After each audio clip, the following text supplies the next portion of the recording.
Salut à tous. Donc aujourd'hui, ce jour de derby, Côte d'Ivoire-Mali, on se retrouve chaque fois avec la même intensité. Donc je pense que ça va donner vraiment un beau match avec de bonnes chances pour nos garçons de l'emporter. Mais je vais y revenir plus tard. Pour l'instant, je voudrais commencer par la nouvelle déplorable de la non-participation au tournoi de Montaigu. Donc une fois de plus, on a une fédération complètement à côté de la plaque, qui n'a aucune conscience des enjeux, qui fait à nouveau faux bond à un partenaire international. Donc ce coup-ci, c'est le tournoi de Montaigu. 3 semaines après avoir fait faux bond à la CAF pour l'organisation de la CAN U20. Jusqu'à présent, on n'a évidemment aucune explication. Donc au-delà de l'incurie totale et de l'incompétence de nos dirigeants, on a un flagrant manque de respect pour le public ivoirien. Mais bon, on va commencer à avoir l'habitude. Sauf que justement, il ne faut pas, il faut pas s'habituer à cette médiocrité. En fait, je pense qu'il est temps de réclamer des comptes à cette fédération, parce que c'est un gâchis sans nom. Il faut savoir que le tournoi de Montaigu, donc pour les U16, c'est le tournoi qui a révélé, c'est un tournoi de référence. C'est un privilège d'y être invité aussi régulièrement. Et c'est le tournoi qui a révélé l'année dernière le groupe U17 qui se met en évidence aujourd'hui, donc à la CAN U17 en ce moment. Donc en se désistant donc de l'organisation du tournoi de Montaigu, on prive la génération suivante du même parcours. C'est un handicap en fait dans la progression d'une génération. C'est exactement ce on vient d'infliger à ce groupe. Et on le fait à 3 semaines de l'échéance. Donc, on vient pas me parler d'un manque de moyens ou quoi, parce que c'est encore pire.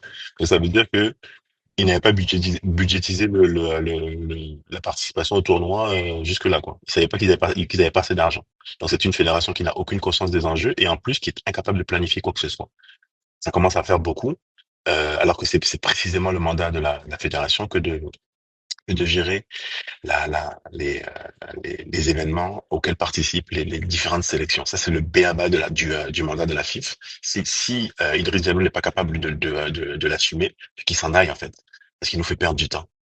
Donc, c'est bien triste parce qu'en même temps, on a parallèlement donc un groupe U17 qui révèle le talent de la formation ivoirienne. Encore une fois, ce n'est pas du tout au crédit de la fédération. En fait, c'est le travail de nos académies, c'est le travail de nos clubs. Et le mandat de la fédération, c'est de mettre en orchestre, en musique, tout cela, et de coordonner en fait ces différentes dynamiques. En fait, ils échouent en se désistant comme ça de manière aussi lamentable pour ce type de tournoi.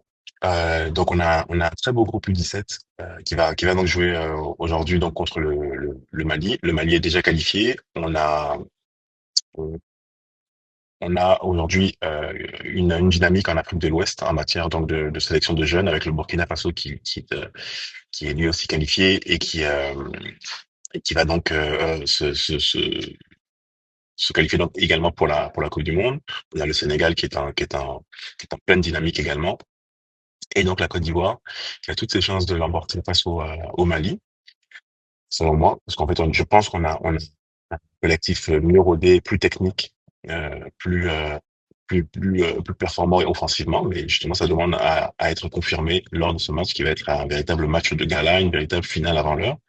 Et ensuite, on pourra donc aborder, si on l'emporte, on pourra aborder les quarts de finale face à une équipe plus abordable, justement. Ça pourrait être l'Ouganda, par exemple, ou même le Maroc, qui n'est pas du tout, pardon, pas le Maroc, mais l'Égypte, qui n'est pas du tout un foutre de guerre.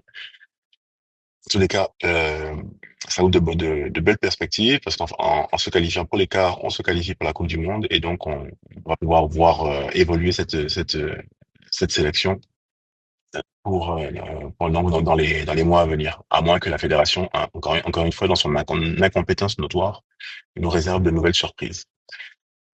Donc, bonne chance aux éléphantos. Faites-nous vibrer comme vous l'avez fait lors du premier match.